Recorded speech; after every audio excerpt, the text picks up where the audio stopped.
बिस्मिल्लाहिर्रहमानिर्रहीम। अस्सलाम वालेकुम। कामरान नशद आपकी खिदमत में हाजिर है। आप यूट्यूब चैनल देख रहे हैं, आपसे रिक्वेस्ट है कि चैनल को सबसे पहले सब्सक्राइब कीजिएगा ताकि हर आने वाली वीडियो का लिंक आपको मिल सके। खैर, कायद मोहतरम जनाब नवाज शरीफ साहब, महबूब कायद, 22 करोड़ अवाम के कायद और बल्कि पूरी दुनिया के कायद नवाज शरीफ साहब ने अब से कुछ देर पहले कौम से खिताब किया, जिसमें उन्होंने पाकिस्तान के मसाइल बताए कि पाकिस्तान में इस वक्त क्या मसाइल हैं और ये मसाइल इतने गंभीर क्यों हो चुके हैं। नवाज शरीफ साहब ने इस पूरे खिताब में सिर्फ अपनी ज़ात को डिफेंड किया।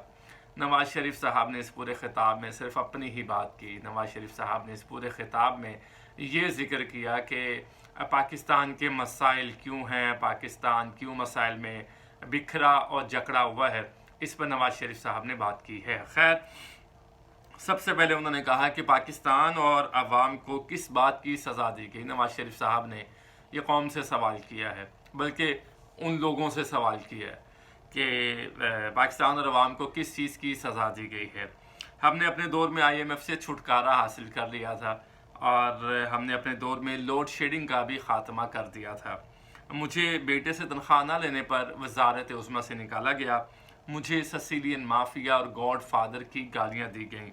तवील अरसा जेल में रहा, बेटी के हमरा बहुत सी पेशियाँ भुगतीं।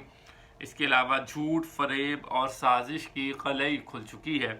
पाकिस्तान को मुआशी तबाही की तरफ धकेला गया है। पाकिस्तान को दोबारा दहशतगर्दी का घर बना दिया गया। अल्लाह ने झूठे और ख़ुद से बनाए हुए मुकदमात में मुझे सुरखरू किया है। ये एक शर्मनाक खेल था। मतलूबा फ़ैसले हासिल करने के लिए जजिस को धमकियाँ दी गईं। अब इस पर बात करते हैं जी। ये नवाज शरीफ साहब के उस कौम से खिताब के चीदा निकात थे। वैसे तो पुरानी बातें थी, लेकिन इसमें जो सबसे बड़ी बात थी, चूँकि आज वो कौम से खिताब कर रहे थे, तो मैंने सोचा कि वो मुझे क्यों निकाला, कि क्या जिक्र करेंगे। ठीक है, वोट को इज़्ज़त दो की बात की जाएगी, लेकिन इस तरह की कोई बात नहीं कर रहे हो, क्योंकि नवाज शरीफ साहब 3 बार पाकिस्तान के वज़ीर आज़म रह चुके हैं। उनको मालूम है कि इस कौम की याददाश्त बहुत कमज़ोर है। लेकिन मैं कौम को याद दिलाता चलूँ कि इस तरह के वादे तमाम सियासी लीडरान करते हैं। अब जब इमरान खान साहब, अगर उनको मौका मिला कैंपेन का या वो जेल से बाहर आए, तो उनकी तकरीरें भी ऐसी होंगी कि जो उन्होंने अपनी 4 साल हुकूमत में नहीं किया था, वो वादे वो करते नज़र आएंगे कौम के सामने। तो ये तमाम लीडर्स की यही बात होती है। जैसे कल आसिफ जरदारी साहब, साबिक सदर पाकिस्तान का भी इंटरव्यू था, उसमें भी उन्होंने कुछ ऐसी बातें की हैं जो हकीकत से ताल्लुक़ ही नहीं रखती। खैर, उस पर भी बात करेंगे कि जमाइमा खान के क्या ट्वीट आया। तो इस तरह की बात है। तो अब नवाज शरीफ साहब ने कहा कि पाकिस्तान और अवाम को किस बात की सज़ा दी गई। अच्छा सवाल है नवाज शरीफ साहब, आप 4 साल लंदन में थे, आप सज़ा याफ्ता थे, तो आप 4 साल लंदन में क्यों रहे? जब कौम को एक लीडर की ज़रूरत थी तो आप तो मुल्क से भाग गए थे। इससे पहले भी आप जद्दा भाग गए थे। जब मुश्किल वक्त आता है तो आप सब कुछ छोड़कर खुद बाहर चले जाते हैं और बाद में आप कहते हैं कि कौम को सज़ा दी गई। भाई, कौम को सज़ा नहीं दी गई। कौम को सज़ा तो यही है, जो हालात हैं इस वक्त, जो मुआशी बदहाली और महंगाई है, ये कौम की सज़ा है। तो नवाज शरीफ साहब, आपको ये भी सोचना होगा। आगे आपने कहा कि हमने अपने दौर में IMF से छुटकारा हासिल कर लिया था। कोई छुटकारा नहीं हासिल किया था आपने। आप 2013 के रिकॉर्ड निकाल लें और उसको देख लें, स्टडी कर लें, कहाँ से आपने कौन सा ऐसा इनकलाबी कदम उठाया था जो IMF को हमने खुदा हाफिज़ या बाय बाय कह दिया था। कोई छुटकारा नहीं आपने दिया था। ये भी आपकी बात बिल्कुल झूठ है। कोई पाकिस्तान में कोई ऐसी सरमायाकारी लाने में आप कामयाब नहीं हुए। कोई ऐसी जॉब क्रिएशन आपने नहीं की। कोई मुआशी तौर पर पाकिस्तान कोई बहुत एशियन टाइगर नहीं बनने जा रहा था जिस पर आप ये कह सकें जी IMF से हमने छुटकारा हासिल कर लिया। जो आपके भाई के दौर में वज़ीर ख़जाना थे, 2013 में भी वही वज़ीर ख़जाना थे, वही पॉलिसी चल रही है उनकी। ठीक है ना। तो ये तो बिल्कुल ये बात हकीकत से ताल्लुक़ ही नहीं रखती। आगे चलते हैं जी। लोड शेडिंग का खात्मा, जी ये बात दुरुस्त है कि काफ़ी हद तक लोड शेडिंग के मामले में आपने पाकिस्तान में कंट्रोल हासिल किया था। लोड शेडिंग से निजात दिलाने में आपके किरदार रहा। लेकिन वो जो आपका मुकाबला पाकिस्तान पीपल्स पार्टी से हुआ था, वो इतनी गंदी हुकूमत थी कि उसके बाद आपने 1% भी अगर काम किया तो वो अच्छे में शुमार होता है। आसिफ जरदारी के दौर में यूसुफ रज़ा गिलानी वज़ीर आज़म थे, राजा परवेज़ अशरफ वज़ीर आज़म पाकिस्तान थे। उनके दौर में लोड शेडिंग बहुत हुई थी। बल्कि आपके छोटे भाई छोटे मियाँ साहब तो उधर मीनार पाकिस्तान टेंट लगा कर बैठते थे, हाथ में वो पंखा भी होता था और माशाल्लाह पूरी एक्टिंग हमें नज़र आई थी। पूरी कैबिनेट वहाँ पे बैठी होती थी और आप आसिफ जरदारी ज़र बाबा और 40 चोर का ये आपके जो छोटे भाई छोटे मियाँ साहब ने ये नारा कौम को दिया था, ज़र बाबा 40 चोर, हर चौक हर चौराहे। और फिर एक कन्वेंशन था आपका ऐवान इकबाल में, वहाँ आपके भाई ने आपसे इजाज़त मांगी थी, नवाज शरीफ साहब आप इजाज़त दें तो मैं वजारत आला को ठोकर मार कर मैं गलियों चौराहों में चला जाऊँ, लोगों को बताऊँ कि ज़र बाबा और 40 चोरों ने क्या मुल्क का हाल किया है। तो ये सारी बातें तारीख का हिस्सा हैं। फिर आपने कहा जी मुझे सिसिलियन माफिया और गॉड फादर कहा गया, बेटे से तनख्वाह ना लेने पर आपको वजारत उज़्मा से याद होना पड़े। ये बिल्कुल गलत बात है। देखिए आपने इकामा लिया है, इकामा क्या होता है? जब आप किसी मुल्क में दूसरे में जाते हैं तो वहाँ आपको इकामे की ज़रूरत क्यों महसूस होती है? क्योंकि आप वहाँ अपने आप को ये फील करवाते हैं कि जी आपने जॉब करनी है, फिर आपका एक वो हिडन अकाउंट बनता है, और वो बड़े मामलात हैं, इस इकामे पे कभी मैं बात करूँगा। तो वो इकामा रखने के बाद ज़ाहिर है जो मामलात रहे हैं, करप्शन चार्जेस आप पर रहे हैं, तो उसके बाद फिर ये सारे मामलात हुए। तो ये ऐसे नहीं है कि आपको बेटे से तनख्वाह ना लेने पर सजा दी गई। ज़रूर ये आपका एक सियासी स्टेटमेंट है, आपका एक पॉलिटिकल स्टेटमेंट है, और ये आप इसको इस्तेमाल करते हैं इलेक्शंस में, आप करें, आपको इजाज़त है, क्योंकि पाकिस्तान की सियासत तो वैसी है। आपके 3 खिताब भी हुए थे, याद है कि स्पीकर साहब ये हैं वो ज़राए कौमी असम्बली का खिताब, ये आपका जुमला बड़ा मशहूर हुआ था। फिर हुसैन नवाज़ ने इंटरव्यू दिया था जावेद चौधरी को, फिर मरियम नवाज़ का सना बुच्चा के साथ, ये तमाम चीज़ें रिकॉर्ड पर हैं।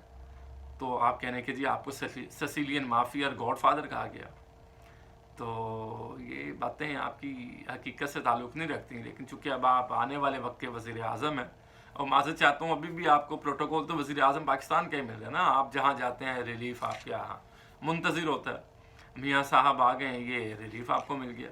तो ये सारी बातें कौम को याद हैं। तवील अरसा जेल में रहा, बेटी के हमरा पेशियाँ भुगती।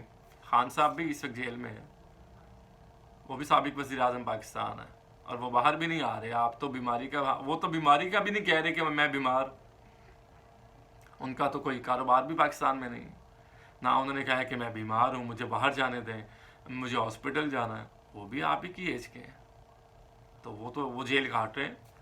बल्कि वो कला बाहर आते हैं, वो कहते हैं जी खान साहब बड़े मजबूत हैं, वो कहते हैं कि जेल ने बल्कि मुझे और मजबूत कर दिया, मैं किसी से कोई डील नहीं करूँगा, ना ही किसी ने मुझसे मुज़ाकरात किए।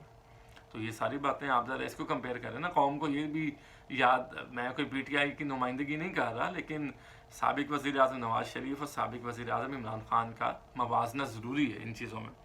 पाकिस्तान को मुआशी तबाही की तरफ धकेला गया, बिल्कुल ठीक बात है। उसके बाद छोटे मियाँ साहब आए 16 महीने की हुकूमत में, आपने उनसे नहीं पूछा कि मुआशी तौर पर उन्होंने कौन सी रिफॉर्म्स की हैं, कौन सी FBR में रिफॉर्म्स की हैं, कौन सी सरमायाकारी पाकिस्तान में वो लेकर आए हैं 16 माह में, जिससे मुआशी तौर पर पाकिस्तान अब भी मजबूत नहीं हुआ। कुछ तो किया होता ना मुआशी तौर पर, डॉलर कहाँ से कहाँ पहुँच गया, पेट्रोल प्राइस कहाँ से कहाँ पहुँच गई, तो उन्होंने भी अपनी गाड़ी पर झंडा लगवाया। लेकिन एक फ़ायदा आपको ज़रूर हुआ कि जब आप वज़ीर आज़म ऑफिस में कोई जाएगा तो वहाँ लिखा होगा ex prime minister of Pakistan मियाँ मोहम्मद नवाज शरीफ, और ex prime minister of Pakistan मियाँ मोहम्मद शहबाज शरीफ, आप दोनों भाई प्राइम मिनिस्टर रहे पाकिस्तान के। ये वहाँ पे आपकी तस्वीरें भी लगी होंगी फ्रेम्स पे, ये फ़ायदा तो हुआ। लेकिन मुल्क का क्या हुआ? मुआशी तौर पर शहबाज शरीफ साहब ने कोई ऐसा इनकलाबी इक़दाम नहीं किया 16 माह में कि जो काबिल तारीफ़ हो, जिस पर कहा जाए बिल्कुल जी ये डायरेक्शन थी, ये सिमत थी, इस सिमत में ही पाकिस्तान तरक्की कर सकता था। ऐसा कुछ नहीं हुआ। पाकिस्तान को दोबारा दहशतगर्दी का घर बना दिया गया, बिल्कुल दहशतगर्दी के हमले हो रहे हैं, और इसमें कुछ जमातें जो इलेक्शन कैंपेन करना चाहती हैं उनके लिए मुश्किलात हैं। ये तो कल निगरान वज़ीर आज़म अनवारुल्लाह काकड़ ने भी ये बात की थी अपने इंटरव्यू में। अल्लाह ने झूठे मुकदमात में मुझे सुरखरू किया, ये एक शर्मनाक खेल था, और जजिस को गालियाँ दी गई पिछले दौर में मतलूबा फैसले के हासिल करने के लिए। तो ये बात आप पे सूट नहीं करती। वो जस्टिस अब्दुल कयूम की रिकॉर्डिंग शहबाज शरीफ साहब के साथ आपको याद, हमें याद है ज़रा ज़रा, तुम्हें याद हो कि ना याद हो, जस्टिस अब्दुल कयूम साहब से जो शहबाज शरीफ साहब की बातें हो रही थी टेप पे, फ़ोन पे, वो कहाँ पे गई बात? फिर वो brief case, Quetta, supreme court पर हमला, ठीक है। तो ये सारे मामलात, जजिस की ट्रोलिंग, मरीम नवाज साहिबा जलसों में क्या कहती रही हैं, 3 जजिस की तस्वीरें दिखाकर, तो वो धमकियाँ नहीं थी। धमकियाँ तो ये है मियाँ साहब, ये मियाँ इस दौर में तो धमकी कोई भी नहीं गई। आप अपना माजी बोल रहे हैं, लेकिन कौम को याद है। आगे चलते हैं जी। एक और ख़बर है, लाहौर हाई कोर्ट ने PTI ने एक दरख्वास्त की थी कि जो ROs हैं वो ज़िले इंतज़ामिया से ना लिए जाएँ, वरना इलेक्शन की शफाफियत पर उंगलियां और सवालात उठेंगे। बिल्कुल ये बात दुरुस्त बात है कि इलेक्शन पर सवालात उठते हैं इन मामलात से।